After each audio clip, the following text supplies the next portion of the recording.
জনগণের ভোটে জিতে জামাত সরকার গঠন করলে বিএনপি মানবে না। কারণ বিএনপি কোনো গণতন্ত্রের দল না। এরা গণতন্ত্রকে বিশ্বাস করে না।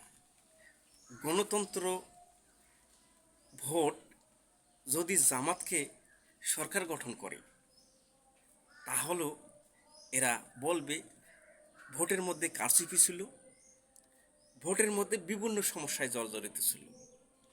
এরকম এদের অভ্যাস। মানে হেরে গেলে বর্জন, কারচুপি, জিতে গেলে অর্জন। তো ঠিক সেই হিসেবে চিন্তা করে নির্বাচন হতে হবে।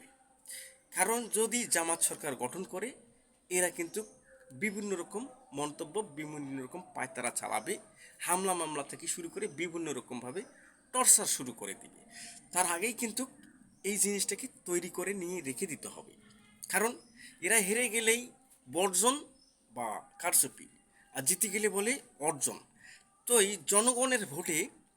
জনগণের ভোটে যদি জামাত সরকার গঠন করে এরা এক সেকেন্ডও জামাত সরকারকে ঠিক থাকতে দেবে না। এইদিকে মারামারি, ওইদিকে হুড়াহুড়ি, এইদিকে দখলবাজি, ওইদিকে চাঁদাবাজি, এইরকমের চিন্তা চেতনা থাকবে এই বিএনপির। অতএব তার আগেই ঠিক করে নিতে হবে।